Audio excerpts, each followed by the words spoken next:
Good afternoon. Today I'm going to be reviewing the MD Watches Studio Supernatural Caturix. This watch is available from martindesignwatches.com for €395. The Caturix is available on a plethora of strap options. The strap on this piece is the Ascent Black, which is a genuine calf leather strap, and it also comes with a Milanese mesh bracelet, which we're going to be looking at. MD Watches Studio are a microbrand based in Ireland. So firstly, let's look at the box that the watch comes in, and then I'll talk you through the specifications of the piece. So the watch comes in this cardboard watch box, and it has a strap around it with a Celtic emblem on it. This one removes the strap. And as you can see, on the top of the hinge lid, we have the MD Watches Studio emblem. So I'll open it and show you the interior. Hinge lid, and the underside of the hinge lid and also the base is fully upholstered with a grey velour fabric, which is very aesthetically pleasing. And there's also a pocket on the underside of the hinge lid, and I'll show you what that contains. Inside we have a stainless steel warranty card, as you can see, and I'm pleased to report that the Caturix is covered by a 2-year international warranty, which is very good. Often at this price point, one would expect a piece to be covered by a 12-month international warranty, so to get 2 years of cover is very good. And I also like the use of a stainless steel warranty card rather than plastic, so immediately one gets the impression that the Caturix is a high quality piece.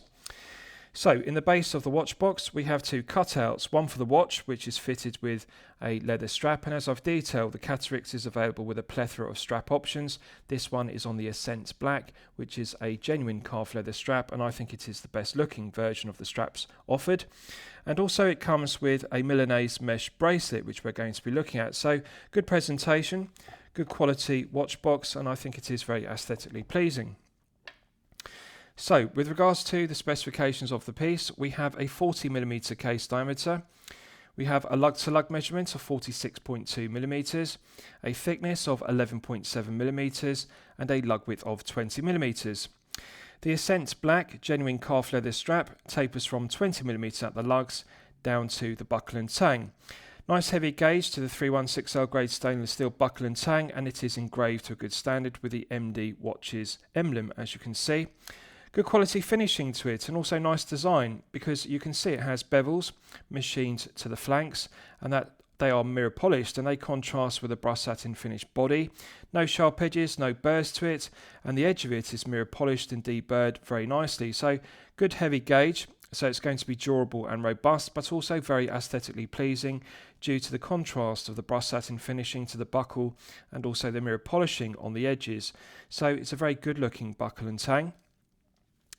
We have a double dome sapphire crystal with AR coating, and the anti-reflective coating does an outstanding job of reducing the glare and the highly reflective nature of the mirror polished blued handset on the main hand and also the sub-dial hands.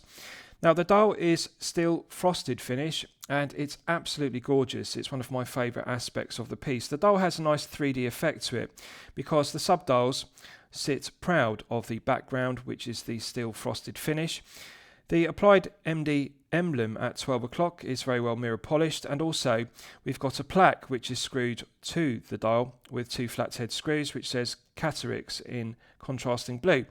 And very nice attention to detail and very good continuity of design, because you can see the two sub-dial hands and also the main hand, they are heat treated blue, which rather than being anodized or painted blue, and the heat treating is very good because they've got a nice even blue tone to them, and they complement the dial very well because Caturix is in contrasting blue, and I like the use of mirror polishing for the circumference of the sub-dials, so nice 3D effect. The chapter ring has a nice beveled finish to it, nice crisp high definition printing to the Arabic numerals, and also the rail track chapter ring is done very well with nice high definition printing. It's not too thick and too blurry. The font of the Arabic numerals on the two sub-dials is also nice and crisp. It's sharp and high definition. It's not too thick and heavy. So nice clinical minimalist design, and I like that the dial isn't printed with unnecessary text or specification. We simply have the MD Watches emblem applied in silver at 12 o'clock, and then Caturix, the model name, on the plaque in contrasting blue at the 2 o'clock position. So good layout, good symmetry to it, and also like the large blued hand in the centre of the dial on the cannon pinion. Quality of the dial is excellent, and I like the 3D effect. The frosted steel finish, which is grey, has a lovely metallic sheen to it, and I absolutely love the 3D effect. The AR coating works very well, and I like the fact that the double dome sapphire crystal has a very low profile to it. Now, the benefit of it not being a boxed top hat profile to the double dome sapphire crystal is this piece is only 11.7mm thick. Now, bear in mind, it is an automatic piece. 11.7 is the kind of thickness one would expect with a manual wind, alternatively a quartz powered piece, not an automatic with a rotor, and it does have an exhibition case back which adds some thickness to it, but it still is only 11.7, so MD watches deserve full credit for keeping this nice and low profile. With regards to the case finishing, it is outstanding throughout. Nice mirror polished bevels which mark the transition between the tops of the lugs and the flanks. Brass satin finishing to the tops of the lugs and the longitudinal brass satin finishing to the flanks have a nice fine grained finish and therefore a beautiful lustre, as you can see. The quality of the mirror polishing is good. Nice chamfers to the angular lugs, no sharp edges to the tips of the teeth, and the undercut to the flanks doesn't have a sharp edge. It's been deburred and chamfered to a very good standard. The bezel is solid 316L grade stainless steel, mirror polished, and it has a flat profile to it, so it's nicely chamfered with a mirror polished chamfer, and then the edge of it is also mirror polished to a flawless standard. I like the way the double dome sapphire crystal has that slight dome, and it just projects above the top of the flat profile of the bezel, so the proportions of the bezel and the sapphire crystal are outstanding, and the clarity of the dial is very good. The AR coating works very well. Now, with regards to the crown, as you can see, solid 316L grade stainless steel. Now, it's coin edge finished, but they've also machined a groove in between the coin edge rings, as you can see. Nice and low profile. It doesn't stick out too far from the right-hand flank of the case, which is good. So, and the position of it is good because rather than having it at 3 o'clock, it means that it doesn't stick into the back of the hand or wrist when you flex the wrist. So it adds interest to it, but also it works very well because it's large enough to get purchase on it with your index finger and thumb to manually wind, but it doesn't stick out too far to dig into the back of the hand or wrist. So push-pull crown provides an effective hermetic seal to 50 metres, which is perfectly acceptable. It's very well finished, nice chamfer to it, so no sharp edges to the tips of the coin edge teeth, and it's also engraved to a good standard with the MD watches emblem, as you can see, and I really like it. I like the proportions and I like the finishing. And it makes a refreshing change because rather than just using a knurled crown or alternatively just a coin edge crown, you've got two rings of coin edge finishing, and in between you've got a recess machined in between the two coin edge rings, and that does look very good. It's very well finished. So as it's a push-pull crown rather than a screw-down crown, in the closed position you can manually wind the movement, which is the Miyota Caliber 82S7 automatic to its maximum 42-hour power reserve. Feels nice and smooth, nice light resistance to the winding, minimal friction in the gearing, and you can feel the tension in the mainspring gradually building up to its maximum 42-hour power reserve. So it feels pleasurable to manually wind, nice and smooth, nice light feeling to it.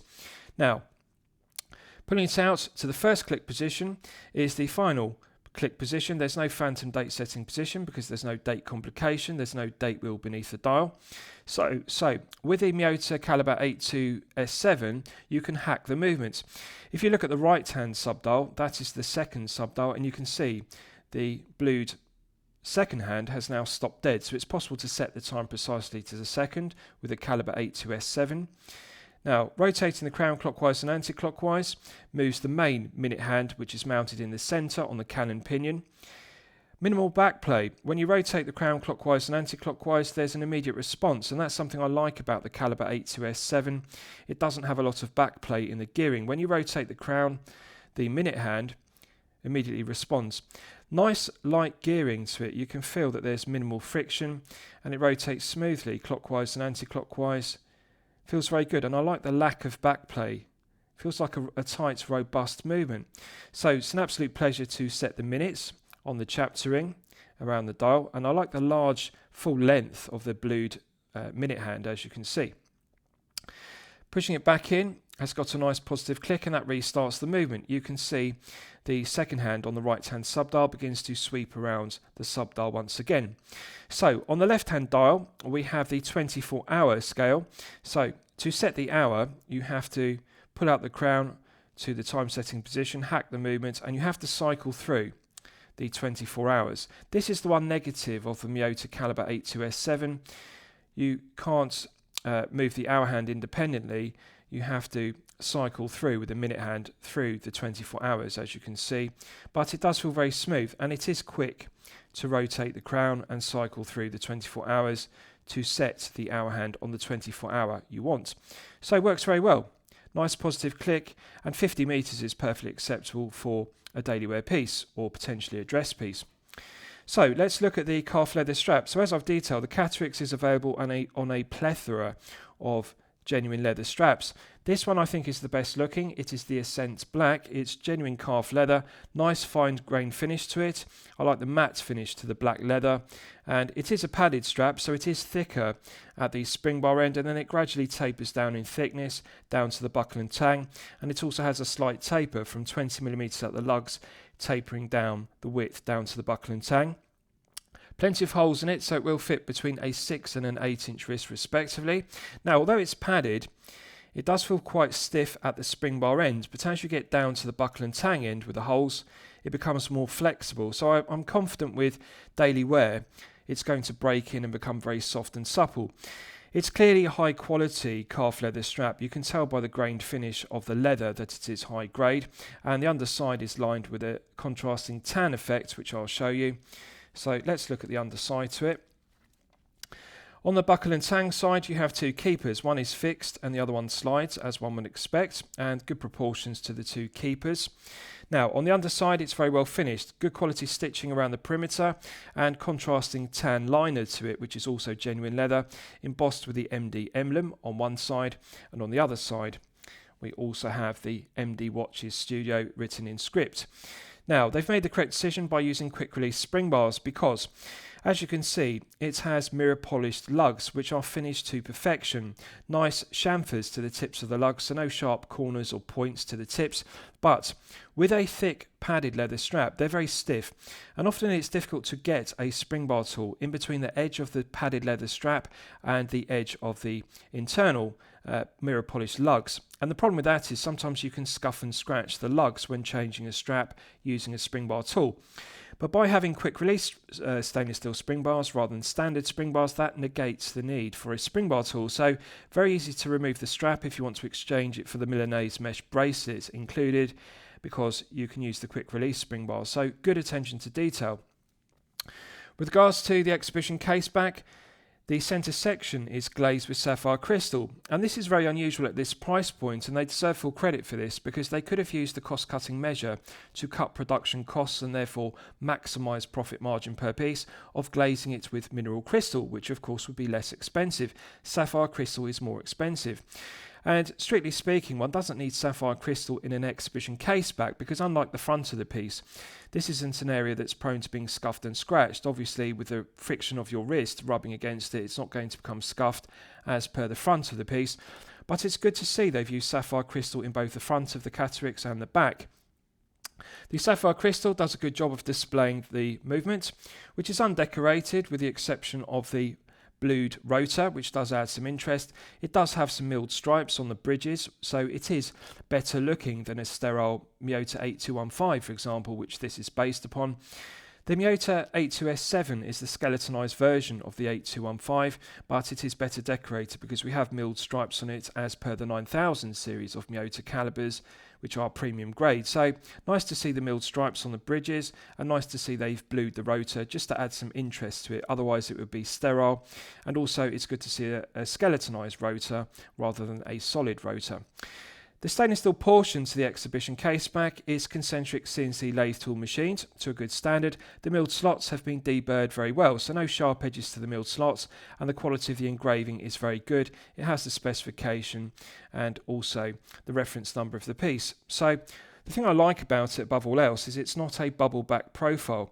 It's a nice flat centre section to the sapphire crystal in the exhibition case back, and the stainless steel portion doesn't have a bubble back profile. It's not a deep screw down exhibition case back. 50 meters of hermetic seal is perfectly acceptable for a daily wear piece, but because it's flat and sterile in the center with the glazing, it means it's very smooth and comfortable. So very comfortable to have it against your wrist for long periods of time, such as 8 to 12 hours per day. And the benefit of it being flat is that this piece is only 11.7 millimeters, even though it has a double dome sapphire crystal, which does add some thickness to it. 11.7 is the kind of thickness one would expect with a manual wind or quartz powered piece, not an automatic with a rotor. So good finishing, good low profile case back, and also the mirror polishing to the underside to the head of the piece is absolutely flawless. Right, so I'll give you a wrist shot and you can see how it fits on my 8-inch wrist. Now, I'm pleased to report that there is enough length to fit my 8-inch wrist, which is a pleasant surprise because often with daily wear pieces, these straps are a fraction too short. They are made to fit the majority of collectors with a 6 to 7-inch wrist or 6 to 7.5-inch wrist, but this one does have enough length for an 8-inch wrist, which is the maximum. So it will fit you regardless of whether you have a 6-inch to 7-inch to 8-inch wrist. As you can see, I can even engage the end of the strap in the two keepers, the first fixed keeper and the second sliding keeper. Just enough length for an 8-inch wrist and still 2 additional holes. So plenty of holes for a 6 to a 7 to an 8-inch wrist. MD watches deserve credit for making a strap to fit all collector wrist sizes, 6 inches, 7 inches and 8 inches respectively. So nice wrist presence, 40mm head of the piece. But this will fit you regardless of whether you have a 6 to 7-inch wrist or a 7 to 8-inch wrist respectively, because it has a relatively compact lug-to-lug measurement of 46.2. So to put that lug-to-lug measurement into perspective, I often refer to the sweet spot as being 48mm, because a 48mm lug-to-lug measurement will fit you regardless of whether you have a 6 to 7-inch wrist or a 7 to 8-inch wrist respectively. At 46.2, it is 1.8mm below the sweet spot of 48, but particularly suitable for collectors with a 6 to 7-inch wrist due to that compact lug-to-lug. The other correct decision MD watches have made is nice angular profile to the lugs, but they angle downwards very quickly. So there's not a large gap underneath the tips of the lugs, and the flat exhibition case back means that the flanks of the case sit very snug to the wrist. It doesn't have tall slab sides to the flanks. They're nice and slender, and I like the profile to the angular lugs. As you can see, they curve on the top side, but then the underside has an angular profile, so they angle downwards very well. 20mm is the correct lug width for a 40mm head of the piece, and there's a nice slight taper of the genuine calf leather strap from the lugs down to the buckle and tang. Nice good proportions to the buckle and tang. It really does suit it. So it feels very well balanced. It doesn't feel top heavy. The thing I like about it above all else is the lack of heft. This is only 67 grams on the leather strap. That's the kind of heft one would expect with a quartz power piece or a manual wind piece, not an automatic. Automatics are heavier, and it really does feel weightless on wrist. For a 40mm piece, one would expect it to be in excess of 90 grams on a leather strap. 67 is very light. That's the benefit of using a skeletonized movement, because it does reduce some of the heft down to only 67 grams. The steel frosted dial is absolutely gorgeous. I love the metallic finish to it. It's got a nice texture to it, and also the contrast of the blued hands, which are heat treated both on the sub-dials and the main cannon pinion. Minute hand, as you can see, is just absolutely gorgeous. The contrast of the blue with the frosted steel background of the dial. I also like the circumference of the sub-dials. They're raised, but they've got these silver rings around them. Just absolutely gorgeous. I love the 3D effect and the 3D applied plaque for the Caturix model with the 2 flathead screws and the applied MD emblem. Quality of the dial on this is high tier level, and MD watches deserve full credit because this is a low tier piece. It costs €395, but the execution, the quality of the dial, in terms of the build's quality, quality control and finishing of the sub-dials, the chaptering, the applied emblem, the plaque and the blued hands, this is high tier level. So one is getting high tier quality dial execution and handset on a low tier price point piece, because €395 isn't even in the mid tier. The mid tier starts at €500 to 5,000. So at €395, this is an outstanding dial execution. Gorgeous to look at. So nice wrist presence. Comfort level is 10 out of 10 because of the lack of heft, 67 grams. Thickness is also very good, it's 11.7.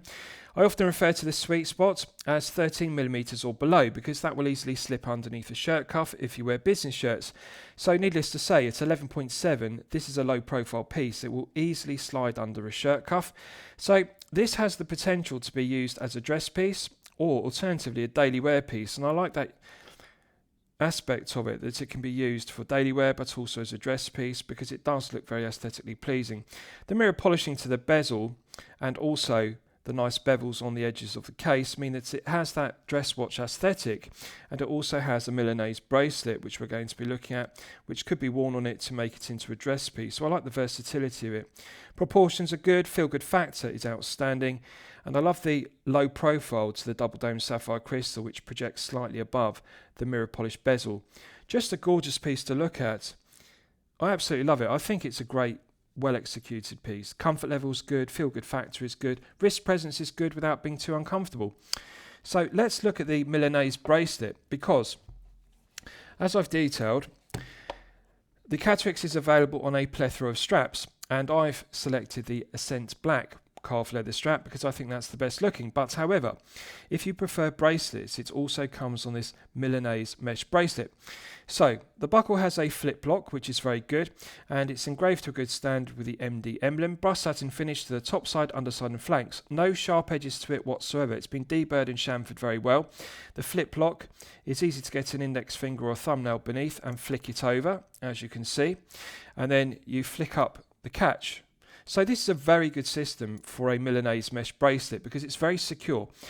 Often with Milanese mesh bracelets, they simply have one clasp, and the problem is you engage the hook onto the bar, which is conventional, and then you click shut the clasp. That's the conventional clasp method on a Milanese mesh bracelet.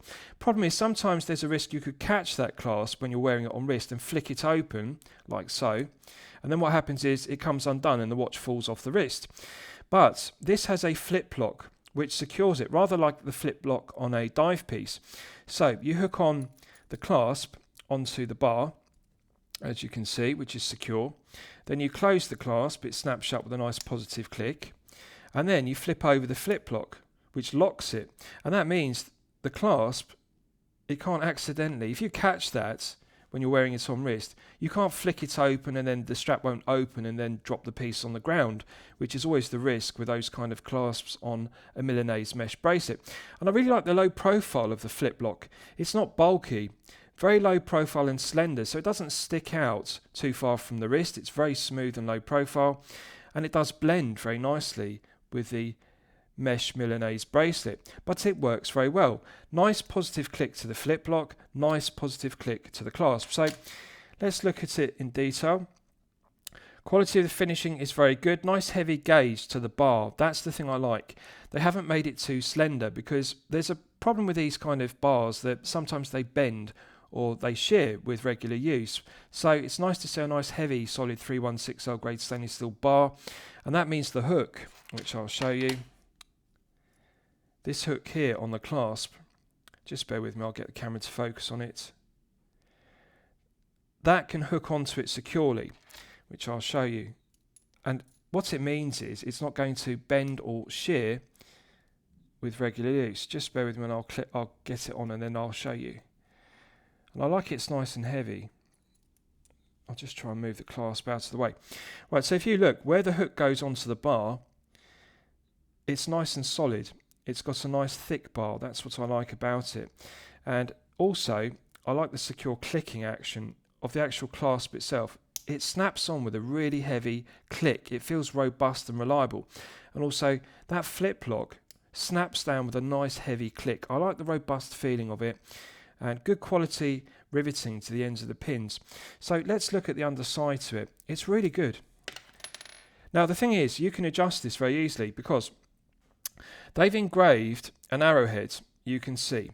And what you can do is you can prise a flathead screwdriver into the slot which is milled into it. And then what you do is you flick it up.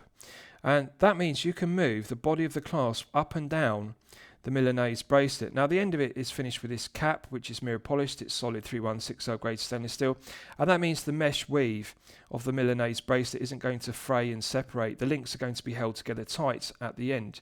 It's got that nice mirror polished cap, but the good thing is you can slide this up and down the strap so you can get the perfect fit regardless of whether you have a 6-inch, 7-inch or 8-inch wrist. This strap is long enough, and as you can see, it's solid stainless steel throughout. It's not plated. So for example, it's not made from mild steel, which is nickel plated to look like stainless steel, and therefore it would corrode. This is entirely made from stainless steel. Even the clasp is solid stainless steel. They haven't nickel plated base metal.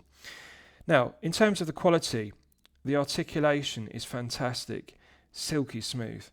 It's got a beautiful luster to the brush satin finishing to it on the top side, underside and flanks. Doesn't pull arm hair, which is good. Your arm hairs don't catch inside the weave of the Milanese bracelet. It doesn't have large gaps as per some mesh bracelets which pull arm hairs. Nice and thin, nice and low profile. No sharp edges to the flanks. The top edge and the lower edge do not have any sharp edges, so it doesn't scratch the wrist.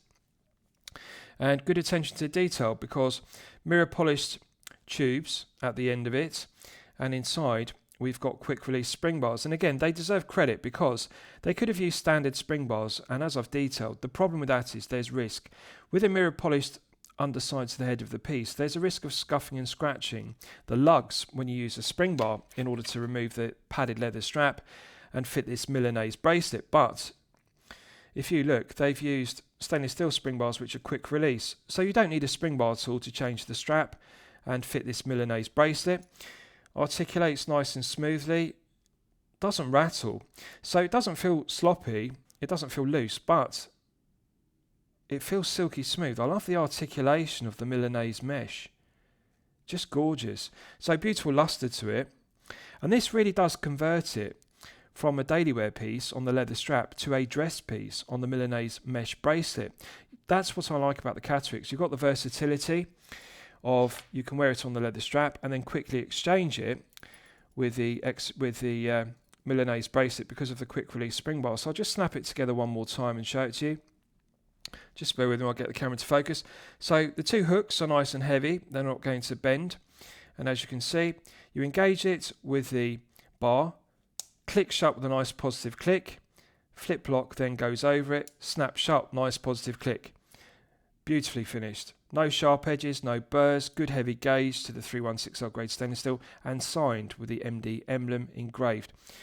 This is a very good quality Milanese mesh strap, bracelet, and I think it's great to get this included at €395. So, good quality leather strap, good quality Milanese mesh bracelet with a flip-lock clasp rather than a conventional clasp, so no cost-cutting measures. So, lastly, I'll summarise the piece. Oh, actually, I need to discuss the movement. The movement used is the Miyota Caliber 82S7, which is made in Japan. It's an automatic. So, to give you the background, the 82S7 is a skeletonized version of the Caliber 8215, which you'll all be familiar with. The benefit of it being skeletonized is it's more interesting to look at, but also lighter. It does have some decoration on the bridges, as I've detailed. It has milled stripes, as per the Miyota 9000 series, which are premium grade movements. And of course that adds interest. The 8215 is a base grade, and that just has sterile, undecorated bridges, but this 82S7 does have milled stripes. Has a blued rotor, which does add some interest, but otherwise it's an undecorated movement. We don't have any blued screws on it, but however, it is nice. It's better quality than the 8215. So, it has 21 joules, it runs at 21,600 vibrations per hour and a frequency of 3 Hz. It has hand winding and hacking, which is good, and as I've demonstrated, the hand winding and hacking work very well. You can set the time precisely to the second. 42-hour power reserve is perfectly acceptable. The stated accuracy is -20 to +40 seconds per day, so a rather wide accuracy range. However, I'm pleased to report that MD watches are doing a good job of regulating the Caliber 82S7s they're using. This one is running consistently at +5 seconds per day. +5 is actually within chronometer grade limits of -4 to +6. It's very impressive to regulate a Miyota 82S7 to ±5 seconds per day. So +5 is very accurate, and it clearly indicates they're regulating the movements in 5 positions to get it down to +5. Good accurate movement, reliable, robust, well-proven workhorse caliber, which is skeletonized, so it's nice and light. And that reduces the heft. It helps to reduce this down to only 67 grams, which is very light for a 40mm head of the piece, with an exhibition case back, glazed with sapphire crystal, and it also has a double dome sapphire crystal. So one would expect this to be 12 or 13mm. 11.7 is very low profile with this movement, and 50 meters is perfectly acceptable.